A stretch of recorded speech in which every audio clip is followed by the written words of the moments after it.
வணக்கம். மதிமுகம் செய்திகள். இன்றைய முக்கிய நிகழ்வுகளை பார்ப்பதற்கு முன்பாக தலைப்புச் செய்திகளை பார்க்கலாம். பள்ளி குழந்தைகள் அனைவருக்கும் இக்கல்வியாண்டு இனிதே அமைய வாழ்த்துகிறேன். முதலமைச்சர் மு.க.ஸ்டாலின் வாழ்த்து. ஜனாதிபதி மாளிகையில் கோலாகல விழா. பிரதமராக மோடி பதவியேற்றார். விக்கிரவாண்டி தொகுதிக்கு ஜூலை 10 இடைத்தேர்தல். வேட்புமனு தாக்கல் வரும் 14ஆம் தேதி தொடங்குகிறது. மத்திய அமைச்சராக தொடர்வதில் விருப்பம் இல்லை. சுரேஷ் கோபியின் பேட்டியால் பரபரப்பு. கோடை விடுமுறை முடிந்து பள்ளி திரும்பும் குழந்தைகள் அனைவருக்கும் முதலமைச்சர் மு.க.ஸ்டாலின் வாழ்த்து தெரிவித்துள்ளார். கோடை விடுமுறைக்கு பிறகு தமிழ்நாடு முழுவதும் அரசு நிதியுதவி பெறும் பள்ளிகள், தனியார் பள்ளிகள் என 40,000க்கும் மேற்பட்ட பள்ளிகள் இன்று திறக்கப்பட்டன. பள்ளிக்கு வந்த மாணவர்களை வண்ண பலூன்கள், ரோஜா மலர்கள் கொடுத்து ஆசிரியர்கள் உற்சாகமாக வரவேற்றனர். பள்ளிகள் திறக்கப்படும் இன்றே மாணவர்களுக்கு விலையில்லா பாட புத்தகம், சீருடை உள்ளிட்ட அனைத்து விலையில்லா நலத்திட்ட பொருள்களும் வழங்குவதற்கு ஏற்பாடுகள் செய்யப்பட்டுள்ளன. இந்த நிலையில் பள்ளிகள் திறப்பு குறித்து முதலமைச்சர் மு.க.ஸ்டாலின் வெளியிட்டுள்ள பதிவில், கோடை விடுமுறை முடிந்து இன்று பள்ளி திரும்பும் குழந்தைகள் அனைவருக்கும் இக்கல்வியாண்டு இனிதே அமைய வாழ்த்துகிறேன் என தெரிவித்தார். மேலும் பெற்றோர்களும் ஆசிரியர்களும் மீண்டும் வகுப்பறைகள் அடியெடுத்து வைக்கும் மாணவ செல்வங்களின் மனநிலை, உடல்நிலை ஆகியவற்றில் கவனம் செலுத்தி வாசிப்பிலும் விளையாட்டிலும் மாணவர்களுக்கு ஊக்கமூட்டி மகிழ்ச்சியோடு இருக்கும்படி பார்த்துக் கொள்வீர்கள் என்று நம்புகிறேன் எனவும் தெரிவித்துள்ளார். ஜனாதிபதி மாளிகையில் நேற்று கோலாகலமாக நடந்த பதவியேற்பு விழாவில் தொடர்ந்து 3வது முறையாக மோடி பிரதமராக பதவியேற்றுக் கொண்டார். நாட்டின் 18வது மக்களவைத் தேர்தலில் பாரதிய ஜனதா தலைமையிலான தேசிய ஜனநாயக கூட்டணி 293 இடங்களிலும், காங்கிரஸ் உள்ளிட்ட எதிர்க்கட்சிகள் அடங்கிய இந்தியா கூட்டணி 234 இடங்களிலும், சுயேட்சைகள் 16 இடங்களிலும் வெற்றி பெற்றன. கடந்த 2 மக்களவைத் தேர்தலிலும் தனி பெரும்பான்மைக்கு தேவையான 272 தொகுதிகளுக்கும் அதிகமாக அசுர பலத்துடன் வென்ற பாஜக இம்முறை 240 இடங்களை மட்டுமே கூட்டணி கட்சிகள் தயவுடன் 3வது முறையாக ஆட்சியை பிடித்தது. இதைத் தொடர்ந்து பிரதமர் மோடி தலைமையிலான புதிய அமைச்சரவை பதவியேற்பு விழா டெல்லியில் ஜனாதிபதி மாளிகையில் நேற்று கோலாகலமாக நடந்தது. விழாவில் துணை ஜனாதிபதி ஜெகதீப் தன்கர், பாஜக மூத்த தலைவர்கள் அமித்ஷா, ராஜ்நாத் சிங், கட்சியின் தேசிய தலைவர் ஜே.பி. நட்டா, கூட்டணி கட்சியைச் சேர்ந்த தெலுங்கு தேசம் தலைவர் சந்திரபாபு, ஐக்கிய ஜனதா தள தலைவரும் பீகார் முதல்வருமான நிதிஷ்குமார் மற்றும் திரைத்துறை பிரபலங்கள், தொழிலதிபர்கள், மத தலைவர்கள், அண்டை நாடுகளின் தலைவர்கள் என 9,000 பேர் பங்கேற்றனர். இரவு 7:23 மணிக்கு விழாவை ஜனாதிபதி திரௌபதி முர்மு தொடங்கி வைத்தார். முதல் நபராக மோடி தொடர்ந்து 3வது முறையாக பிரதமராக பதவியேற்றார். அவருக்கு ஜனாதிபதி முர்மு பதவி பிரமாணமும் ரகசிய காப்பு பிரமாணமும் செய்து வைத்தார். அவரை தொடர்ந்து 30 கேபினெட் அமைச்சர்களும் தனி பொறுப்புடன் கூடிய 5 இணை அமைச்சர்களும் 36 இணை அமைச்சர்களும் பதவியேற்றுக் கொண்டனர். தமிழ்நாட்டில் இருந்து எல். முருகன் மட்டுமே மீண்டும் அமைச்சரவையில் சேர்க்கப்பட்டுள்ளார். அமைச்சரவையில் பிரதமர் மோடி உட்பட பாஜகவை சேர்ந்த 61 பேரும், கூட்டணி கட்சிகள் சார்பில் 11 பேரும் இடம்பெற்றுள்ளனர். விழாவை எதிர்க்கட்சிகள் புறக்கணித்த நிலையில் இந்தியா கூட்டணி சார்பாக காங்கிரஸ் தலைவர் மல்லிகார்ஜுன கார்கே பங்கேற்றார். பதவியேற்பு விழாவையொட்டி பலத்த பாதுகாப்பு ஏற்பாடுகளும் ஜனாதிபதி மாளிகை வண்ண விளக்குகளால் அலங்கரிக்கப்பட்டிருந்தது. மத்திய இணையமைச்சராக பதவியேற்ற நடிகர் சுரேஷ் கோபி அமைச்சராக தொடர்வதில் விருப்பம் இல்லை என்று தெரிவித்துள்ளார். கேரள மாநிலம் திருச்சூர் மக்களவை தொகுதியில் பாஜக சார்பில் போட்டியிட்ட நடிகர் சுரேஷ் கோபி 4.12 லட்சம் வாக்குகள் பெற்று 74,000 வாக்குகள் வித்தியாசத்தில் வெற்றி பெற்றார். கேரளாவில் இருந்து தேர்வு செய்யப்பட்ட ஒரே ஒரு பாஜக எம்பி சுரேஷ் கோபி என்பதால் அவருக்கு அமைச்சர் பதவியை பாஜக தலைமை கொடுத்தது. இந்நிலையில் டெல்லியில் பதவியேற்ற பிறகு மலையாள ஊடகம் ஒன்றிற்கு பேட்டியளித்த சுரேஷ் கோபி, படங்களில் நடிக்க ஏற்கனவே ஒப்பந்தம் செய்திருப்பதால் தற்போது அமைச்சர் பதவியில் விருப்பம் இல்லை என்று கட்சி தலைமையிடம் கூறியிருந்ததாகவும், ஆனால் கட்சி தலைமை கூறியதால் பதவியேற்றுக் கொண்டதாக தெரிவித்தார். மேலும் கோரிக்கையை ஏற்று அமைச்சர் பதவியில் இருந்து கட்சி தலைமை விரைவில் தன்னை விடுவிக்கும் என்று நம்புவதாகவும், எம்பியாக திருச்சூர் மக்களுக்கு தொடர்ந்து பணியாற்றுவேன் என்றும் தெரிவித்துள்ளார். டெல்லியில் பிரதமர் நரேந்திர மோடி தலைமையில் மத்திய அமைச்சரவை கூட்டம் நடைபெற உள்ள நிலையில் சுரேஷ் கோபியின் கருத்து பரபரப்பை ஏற்படுத்தியுள்ளது. காஷ்மீரில் நடந்த தீவிரவாத தாக்குதலுக்கு காங்கிரஸ் தலைவர்கள் கடும் கண்டனம் தெரிவித்துள்ளனர். ஜம்மு காஷ்மீரின் ரியாசி மாவட்டத்தில் உள்ள சிவ்கோரி சிவன் கோயிலுக்கு சென்ற பக்தர்கள் ஒரு பேருந்தில் கத்ரா பகுதிக்கு திரும்பி கொண்டிருந்தனர். நேற்று மாலை 6:15 மணிக்கு போனி பகுதியில் உள்ள டெரியாத் என்ற கிராமத்துக்கு அருகே சென்று கொண்டிருந்த பேருந்து மீது தீவிரவாதிகள் துப்பாக்கிச் சூடு நடத்தினர். எதிர்பாராத இந்த தாக்குதலால் டிரைவர் நிலைகுலைந்தார். இதனால் டிரைவரின் கட்டுப்பாட்டை இழந்த பஸ் அங்கிருந்து பள்ளத்தில் கவிழ்ந்து விழுந்து விபத்துக்குள்ளானது. இதில் பஸ்ஸில் இருந்த பக்தர்கள் 10 பேர் பலியானர். 33 பேர் படுகாயமடைந்தனர். தகவல் அறிந்து சம்பவ இடத்துக்கு விரைந்த காவல்துறையினர் உள்ளூர்வாசிகளின் உதவியோடு காயமடைந்தவர்களை மீட்டு சிகிச்சைக்காக மருத்துவமனைகளில் சேர்த்துள்ளனர். அவர்களில் சிலர் கவலைக்கிடமாக உள்ளதால் பலி எண்ணிக்கை அதிகரிக்கக்கூடும் என அஞ்சப்படுகிறது. இதுகுறித்து ராகுல் காந்தி வெளியிட்டுள்ள எக்ஸ் தள பதிவில், ஜம்மு காஷ்மீர் மாநிலம் ரியாசி மாவட்டத்தில் உள்ள சிவகோடி கோவிலில் இருந்து பக்தர்கள் சென்ற பேருந்து மீது பயங்கரவாதிகள் நடத்திய கோழைத்தனமான தாக்குதல் மிகவும் வருத்தமளிக்கிறது. இந்த வெட்கக்கேடான சம்பவம் ஜம்மு காஷ்மீரில் கவலைக்கிடமான பாதுகாப்பு சூழலை விளக்கும் உண்மையான படம். உயிரிழந்தவர்களை இழந்து வாடும் குடும்பத்தினர் அனைவருக்கும் எனது ஆழ்ந்த இரங்கலை தெரிவித்துக் கொள்வதுடன் காயமடைந்தவர்கள் விரைவில் குணமடைய வேண்டும் என்று நம்புகிறேன். அத்துடன் பயங்கரவாதத்திற்கு எதிராக ஒட்டுமொத்த நாடும் ஒன்றுபட்டு நிற்கிறது என கூறினார். அதனைத் தொடர்ந்து மல்லிகார்ஜுன கார்கே தனது எக்ஸ் சமூக வலைதளத்தில் பிரதமர் நரேந்திர மோடி மற்றும் அவரது தேசிய ஜனநாயக கூட்டணி அரசு பதவி பிரமாணம் செய்து கொண்டு பல நாடுகளின் தலைவர்கள் நாட்டில் இருக்கும் போது கூட பக்தர்களை ஏற்றிச் சென்ற பேருந்து மீது நடத்தப்பட்ட கொடூரமான பயங்கரவாத தாக்குதலில் 10 இந்தியர்கள் உயிரிழந்துள்ளனர். மக்கள் மீது நடத்தப்பட்ட இந்த கொடூரமான பயங்கரவாத தாக்குதலை சந்தேகத்திற்கு இடமின்றி கண்டிக்கிறோம். உயிரிழந்தவர்களின் குடும்பத்தினருக்கு எங்களது ஆழ்ந்த அனுதாபங்கள் மற்றும் காயமடைந்தவர்கள் விரைவில் குணமடைய பிரார்த்திக்கின்றோம் என்றும் பாதிக்கப்பட்டவர்களுக்கு அரசும் அதிகாரிகளும் உடனடியாக நிவாரணம் வழங்க வேண்டும் என்றும் பயங்கரவாதத்திற்கு எதிராக இந்தியா ஒன்றுபட்டு நிற்கிறது என்றும் குறிப்பிட்டுள்ளார். கோடை விடுமுறை முடிந்து தமிழ்நாட்டில் இன்று பள்ளிகள் திறக்கப்பட்டுள்ளது. தமிழ்நாட்டில் கடந்த மார்ச், ஏப்ரல் மாதங்களில் நடந்த ஆண்டு பொதுத் தேர்வுக்கு பிறகு மே மாதம் 1ஆம் தேதியில் இருந்து கோடை விடுமுறை அறிவிக்கப்பட்டது. இந்த நிலையில் கோடை விடுமுறை முடிந்து அனைத்து வகை பள்ளிகளும் இன்று திறக்கப்பட வேண்டும் என பள்ளிக் கல்வித்துறை உத்தரவிட்டது. இந்த உத்தரவுக்கு முன்னதாக பள்ளி வளாகங்கள், வகுப்பறைகளை தூய்மை செய்தல், கழிப்பிட வசதிகள், குடிநீர் வசதிகள் அந்தந்த பள்ளி தலைமை ஆசிரியர்கள் தலைமையில் தமிழ்நாடு முழுவதும் மேற்கொள்ளப்பட்டன. இதைத் தொடர்ந்து பள்ளி கல்வித்துறை செயலாளர் குமரகுருபரன் உத்தரவின் பேரில் அனைத்து விலையில்லா பொருட்களும் வழங்க தயார் நிலை இருப்பு வைக்கப்பட்டுள்ளன. இதனால் இன்று பள்ளிகள் திறந்ததும் பள்ளிக்கு வரும் அனைத்து மாணவ மாணவியருக்கும் மேற்கண்ட பொருட்கள் அனைத்தும் வழங்கப்பட உள்ளன. இத்துடன் புதிய மாணவர்களை பள்ளியில் சேர்ப்பதற்கான பணிகளும் இன்று தொடங்க உள்ளன. இதையொட்டி பெற்றோர்கள் தங்களது பிள்ளைகளை ஆர்வமுடன் பள்ளிக்கு அழைத்து வந்தனர். தமிழ் வாக்காளர்கள் மோடியின் பாசாங்குகளை நிராகரித்துள்ளனர் என காங்கிரஸ் பொதுச் செயலாளர் ஜெய்ராம் ரமேஷ் தெரிவித்துள்ளார். இது தொடர்பாக காங்கிரஸ் பொதுச் செயலாளர் ஜெய்ராம் ரமேஷ் தனது எக்ஸ் தள பக்கத்தில் மே 28, 2023 நினைவிருக்கிறதா, செங்கோலுடன் நரேந்திர மோடி புதிய நாடாளுமன்ற கட்டிடத்திற்குள் நுழைந்த நாள் எனவும், மோடி ஒரு பேரரசர் என்று நியாயப்படுத்துவதற்கு மட்டுமல்லாமல் தமிழ் வாக்காளர்களை ஈர்க்கவும் 15 ஆகஸ்ட் 1947ஆம் ஆண்டு வரலாறு திரிக்கப்பட்டது எனவும் பதிவிட்டுள்ளார். மேலும் அந்த நாடகத்தின் முடிவு இப்போது எல்லோருக்கும் தெரியும். செங்கோல் என்பது தமிழர் வரலாற்றின் மதிப்புக்குரிய அடையாளமாக உள்ளது. ஆனால் தமிழ் வாக்காளர்களும் உண்மையில் இந்தியாவின் வாக்காளர்களும் திரு மோடியின் பாசாங்குகளை நிராகரித்துள்ளனர் என்றும், கடந்த 10 ஆண்டுகளில் அவர் அத்துமீறிய அரசியலமைப்பு சட்டத்திற்கு அடிபணிய வேண்டிய நிலைக்கு இன்று தள்ளப்பட்டுள்ளார் என்றும் குறிப்பிட்டுள்ளார். பரந்தூர் விமான நிலையத்திற்கு மேலும் 147.11 ஏக்கர் நிலம் கையகப்படுத்த அனுமதி வழங்கி ஆணை பிறப்பித்துள்ளது.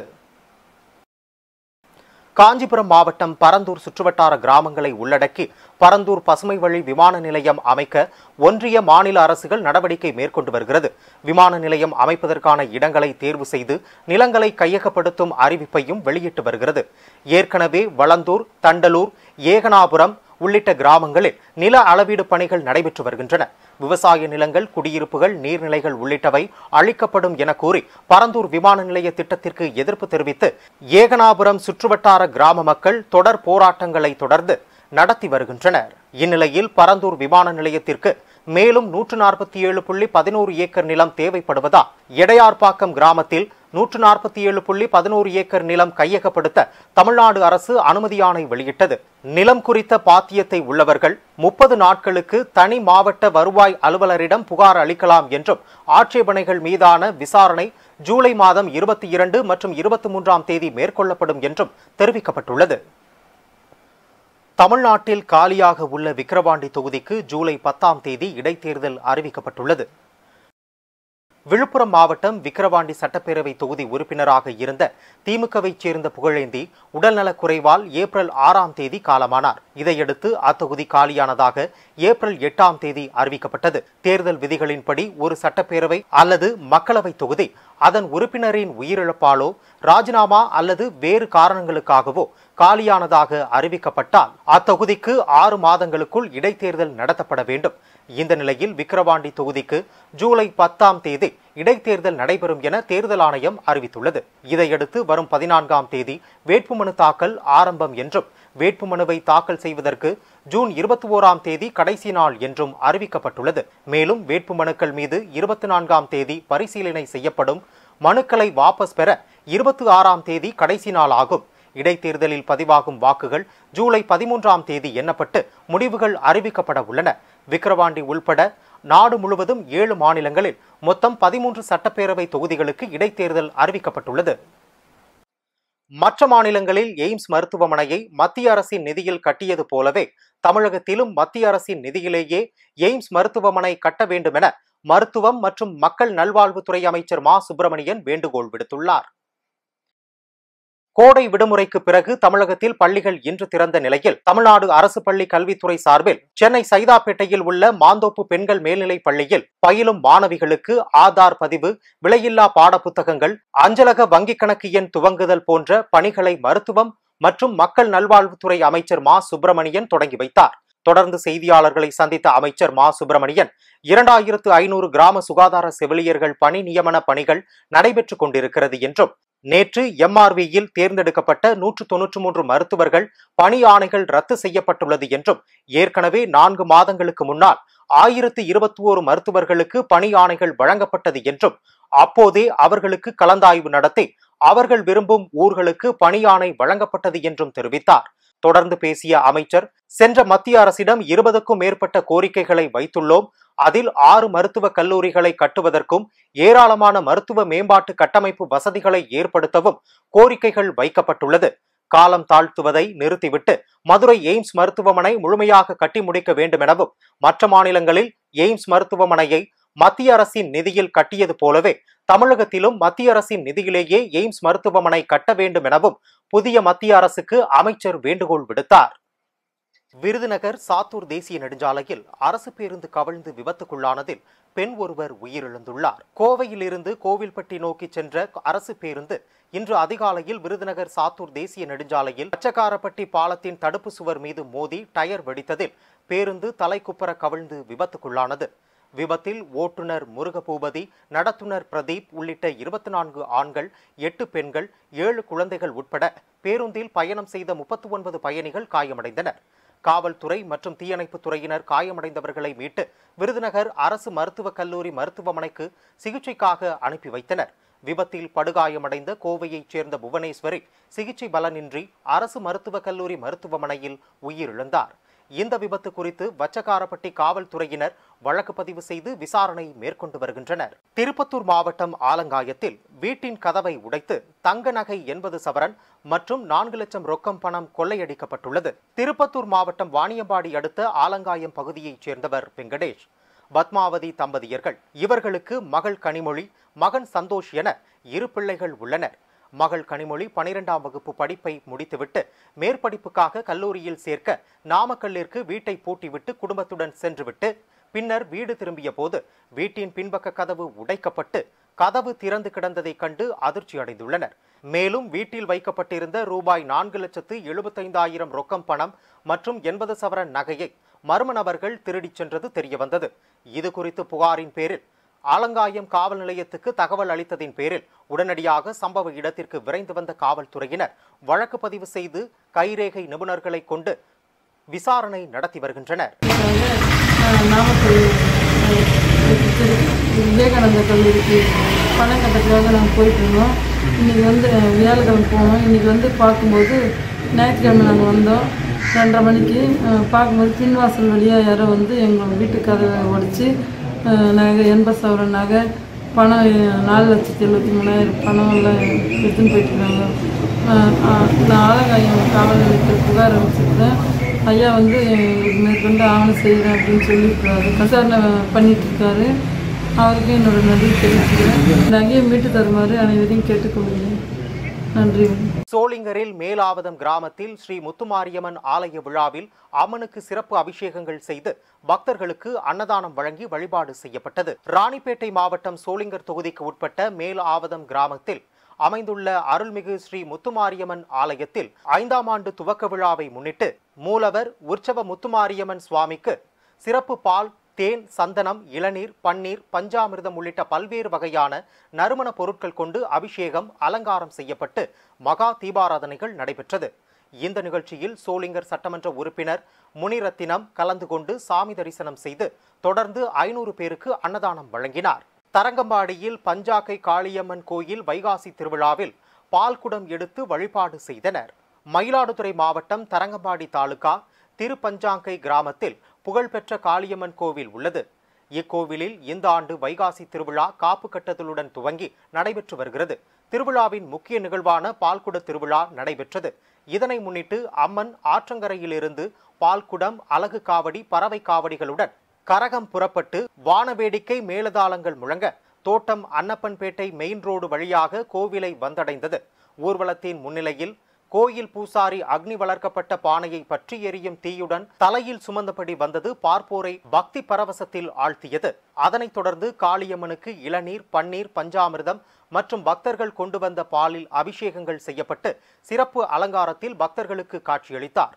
பால்குட திருவிழாவை முன்னிட்டு ஏராளமான பக்தர்கள் கோயிலுக்கு வந்திருந்தது சுவாமி தரிசனம் செய்து வழிபட்டனர். ஆம்பூர் அருகே வேன் கவிழ்ந்து விபத்துக்குள்ளானதில் ஓட்டுநர் உட்பட 5 பேர் காயமடைந்தனர். திருத்தணி பகுதியைச் சேர்ந்த அஜித் என்பவர் ஓசூரில் தனியார் தொழிற்சாலையில் பணிபுரிந்து வருகிறார். இவருடைய திருமணம் இன்று திருத்தணியில் நடந்தது. இதையடுத்து இவருடன் பணிபுரியும் நண்பர்கள் இன்று திருமணத்திற்கு சென்றுவிட்டு திரும்பும் பொழுது சென்னை பெங்களூர் தேசிய நெடுஞ்சாலையில் மின்னூர் பகுதியில் இருசக்கர வாகனத்தில் குறுக்கே வந்த நபர் மீது மோதாமல் இருப்பதற்காக வண்டியை திருப்பிய போது வேன் தலைக்குப்புற கவிழ்ந்தது. தகவல் அறிந்த காவல்துறையினர் சம்பவ இடத்திற்கு விரைந்து சென்று விபத்தில் சிக்கியவர்களை மீட்டு ஆம்பூர் அரசு மருத்துவமனைக்கு அனுப்பி வைத்தனர். மேலும் இதில் வேன் ஓட்டுநர் பரமசிவம், பாண்டி செல்வன், நந்தகுமார், ராஜேஷ், அருண், இருசக்கர வாகனத்தில் வந்த ஜெயராமன் உட்பட 5க்கும் மேற்பட்டோர் காயமடைந்தனர். மேலும் இது குறித்து காவல்துறையினர் வழக்கு பதிவு செய்து விசாரணை மேற்கொண்டு வருகின்றனர். தமிழகத்தில் கோடை விடுமுறைக்கு பின் இன்று பள்ளிகள் திறக்கப்பட்ட நிலையில் மாணவிகளுக்கு மலர்கள் கொடுத்து ஆசிரியர்கள் வரவேற்றனர். தமிழகத்தில் கோடை விடுமுறைக்கு பின் இன்று பள்ளிகள் தமிழ்நாடு முழுவதும் திறக்கப்பட்டது. தருமபுரி ஔவையார் அரசு மேல்நிலைப் பள்ளியில் +1 பள்ளி மாணவிகளை வரவேற்கும் வகையில் தலைமை ஆசிரியர் கலைச்செல்வி மற்றும் ஆசிரியர்கள் ரோஜாப்பூ கொடுத்து வரவேற்றனர். இதனையடுத்து மாணவியருக்கு இலவச ஆதார் சேவை மையத்தை தருமபுரி மாவட்ட ஆட்சியர் திருமதி சாந்தி தொடங்கி வைத்தும் +2 மாணவிகளுக்கு இலவச புத்தகங்களை வழங்கினார். இந்நிகழ்ச்சியில் தருமபுரி சட்டமன்ற உறுப்பினர் திரு SP வெங்கடேஸ்வரன், மாவட்ட கல்வி அலுவலர் ஜோதி சந்திரா, பெற்றோர் ஆசிரியர் சங்க தலைவர் அன்பழகன் மற்றும் 3000த்திற்கும் மேற்பட்ட பள்ளி மாணவியர், ஆசிரியர்கள் கலந்து கொண்டனர். திருநெல்வேலி மாவட்டம் திசையன்விளையில் கடை வியாபாரிகள் சங்கம் சார்பில் திருநெல்வேலி அரவிந்த் கண் மருத்துவமனை நிதி உதவியுடன் மாபெரும் இலவச கண் பரிசோதனை முகாம் தனியார் பள்ளி வளாகத்தில் நடந்தது. இம்முகாமினை திசையன்விளை கடை வியாபாரிகள் சங்க தலைவர் டிம்பர் செல்வராஜ் தலைமையில் திசையன்விளை காவல் ஆய்வாளர் ஆனந்தகுமார் தொடங்கி வைத்தார். இம்முகாமில் கிட்டப்பார்வை, தூரப்பார்வை, வெள்ளெழுத்து கண்புரை, கண்ணீர் அழுத்தம், சர்க்கரை நோய் ஆகியன கண்டறியப்பட்டு மருத்துவர்கள் ஸ்ருதி, விஜயலட்சுமி, லாவ் சௌமியா ஆகியோர் சிகிச்சை அளித்தனர். திசையன்விளை சிதம்பரம் மருத்துவமனை மருத்துவர் முகாமிற்கு வருகை தந்து நோயாளிகளுக்கு பொது மருத்துவ சிகிச்சைகளையும் அளித்தார். இம்முகாமில் கடை வியாபாரிகள் சங்க துணைத் தலைவர்கள் அசான், தினகரன், மாநில இணைச் செயலாளர் அஜீஸ், முகாம் அமைப்பாளர் மாதவன், திசையன்விளை காங்கிரஸ் வட்டார தலைவர் மருதூர் மணிமாறன் உட்பட பலர் கலந்து கொண்டனர். திருவள்ளூர் மாவட்டம் வஞ்சிவாக்கத்தில் கற்கை நன்று கிராம கல்வி அறக்கட்டளை சார்பில் மாணவர்களுக்கு நலத்திட்ட உதவிகள் வழங்கும் விழா நடைபெற்றது. திருவள்ளூர் மாவட்டம் வஞ்சிவாக்கத்தில் கற்றை நன்றே கிராம கல்வி அறக்கட்டளை சார்பில் 6ஆம் ஆண்டிற்கான கல்வி சீர் மற்றும் மிதிவண்டி வழங்கும் விழா பேரிடர் பல்நோக்கு மைய கட்டிடத்தில் நடைபெற்றது. இந்நிகழ்ச்சியில் வீட்டிலிருந்து தினமும் சுமார் 10 கிலோமீட்டர் தொலைவில் உள்ள பள்ளிக்கு நடந்தே சென்று வரும் பூவாமி கிராம பள்ளி 26 மாணவர்களுக்கு மிதிவண்டி வழங்கப்பட்டது. மேலும் பெற்றோரை இழந்த பள்ளி மாணவர்கள், பெற்றோரில் ஒருவரை இழந்த கல்லூரி மாணவர்கள் மற்றும் மிகவும் ஏழ்மையில் உள்ள 172 மாணவர்களுக்கு கல்வி உதவித்தொகை மற்றும் கல்வி உபகரணங்கள் அடங்கிய கல்வி சீர் வழங்கப்பட்டது. இதனை சென்னை துணை ஆட்சியர் தமிழ்ச்செல்வன், சென்னை மதுவிலக்கு மற்றும் ஆயத்தீர்வைத்துறை உதவி ஆணையர் செந்தில்நாதன் ஆகியோர் நேரடியாக நிகழ்ச்சியில் கலந்து கொண்டு மாணவர்களுக்கு வழங்கி வாழ்த்து தெரிவித்தனர். நிகழ்ச்சி ஏற்பாட்டின் வஞ்சிவாக்கம் கற்கை நன்று கிராம கல்வி அறக்கட்டளை நிர்வாகிகள் ஏற்பாடு செய்தனர். வேலூர் மாவட்ட மலைப்பகுதிகளில் 2600 லிட்டர் சாராய ஊழல்கள் மற்றும் கள்ளச்சாராயத்தை காவல்துறையினர் அளித்தனர். வேலூர் மாவட்ட காவல் கண்காணிப்பாளர் மணிவண்ணன் உத்தரவின் பேரில் குடியாத்தம் மதுவிலக்கு காவல் ஆய்வாளர் சின்னத்துறை தலைமையில் சத்காரத் மலைப்பகுதியில் பதுக்கி வைக்கப்பட்டிருந்த 1300 லிட்டர் சாராய ஊழல்கள் மற்றும் 90 லிட்டர் கள்ளச்சாராயம் ஆகியவைகளை அளித்தனர். மேலும் பேர்ணாம்பேட்டைச் சேர்ந்த சாராயம் காய்ச்சிய மணிமாறன், வைத்தீஸ்வரன், ஜெகன் ஆகியோர் மீது வழக்கு பதிவு செய்து தேடி வருகின்றனர். இதேபோல பேர்ணாம்பட்டு காவல் ஆய்வாளர் ருக்மான் கதன் தலைமையில் போலீசார் சாத்கர் மலைப்பகுதிகளில் எலந்துமரத்து ஏரி, மாமரத்து பள்ளம் ஆகிய பகுதிகளில் சோதனை செய்ததில் 1100 லிட்டர் கள்ளச்சாராய ஊழல்கள் மற்றும் 50 லிட்டர் கள்ளச்சாராயத்தை அளித்தனர். பேர்ணாம்பட்டைச் சேர்ந்த ஆஷா மற்றும் சிரஞ்சீவி ஆகியோர்கள் மீது வழக்கு பதிவு செய்துள்ளனர். இதேபோல கனியம்பாடி காவல்துறையினரும் 60 லிட்டர் சாராயத்தை பறிமுதல் செய்து கிருஷ்ணமூர்த்தி மற்றும் கமலநாதன் ஆகியோர் மீது வழக்கு பதிவு செய்து தேடி வருகின்றனர். வேலூர் மாவட்டத்தில் தீவிரமாக கள்ளச்சாராய ஒழிப்பு நடவடிக்கையில் காவல்துறையினர் ஈடுபட்டுள்ளனர் என்பது குறிப்பிடத்தக்கது. இன்றைய தங்கம் வெள்ளி விலை வழங்குவோர் அட்டிகா கோல்ட் கம்பெனி. சென்னையில் 22 கேரட் ஆபரண தங்கத்தின் விலை சவரனுக்கு ரூபாய் 160 குறைந்து ரூபாய் 53,040க்கு விற்பனை செய்யப்படுகிறது. ஆபரண தங்கத்தின் விலை கிராமுக்கு ரூபாய் 20 குறைந்து ரூபாய் 6,630க்கும், வெள்ளி விலை கிராமுக்கு 20 காசுகள் உயர்ந்து 96 ரூபாய் 20 காசுகளுக்கும் விற்பனையாகிறது. வடகொரியாவுக்கு எதிராக எல்லையில் ஒலிபெருக்கி பிரச்சாரம் மீண்டும் தொடங்கப்படும் என்று தென்கொரியா அறிவித்துள்ளது. வடகொரியா அணு ஆயுதங்களை அடிக்கடி சோதனை நடத்தி வருவதால் கொரியா தீபகற்பத்தில் பதற்றம் ஏற்படுகிறது. இதை கண்டிக்கும் வகையில் வடகொரியாவுக்கு எதிரான பிரசுரங்கள் அடங்கிய பலூன்களை தென்கொரிய தன்னார்வலர்கள் கடந்த மாதம் வடகொரியாவுக்குள் அனுப்பினர். அதன் எதிரொலியாக வடகொரியா குப்பைகள், பிளாஸ்டிக் கழிவுகள் ஆகியவற்றை பைகளில் போட்டு ராட்சத பலூன்களில் தென்கொரியாவுக்கு அனுப்பியது. ஒரு சில நாட்களில் மட்டும் ஆயிரக்கணக்கான பலூன்களை வடகொரியா வீசியது. இந்நிலையில் தென்கொரியா தேசிய பாதுகாப்பு இயக்குநர் தலைமையில் உயர் அதிகாரிகளின் ஆலோசனை கூட்டம் நடந்தது. இதில் வடகொரியாவுக்கு எதிராக எல்லையில் ஒலிபெருக்கி பிரச்சாரத்தை மீண்டும் தொடங்க முடிவு செய்யப்பட்டுள்ளது.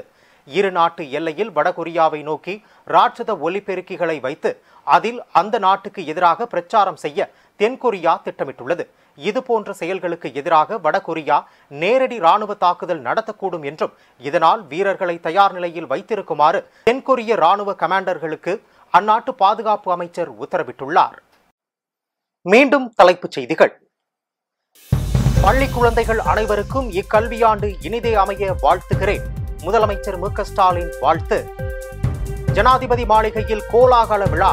பிரதமராக மோடி பதவியேற்றார். விக்கிரவாண்டி தொகுதிக்கு ஜூலை 10 இடைத்தேர்தல். வேட்புமனு தாக்கல் வரும் 14ஆம் தேதி தொடங்குகிறது. மத்திய அமைச்சராக தொடர்வதில் விருப்பம் இல்லை. சுரேஷ் கோபியின் பேட்டியால் பரபரப்பு. இத்துடன் செய்திகள் நிறைவடைந்தன. மீண்டும் செய்திகள் இரவு 8 மணிக்கு. மேலும் செய்திகளை தெரிந்து கொள்ள மதிமுகம் பிரைம் யூடியூப் தளத்தில் இணைந்திருங்கள்.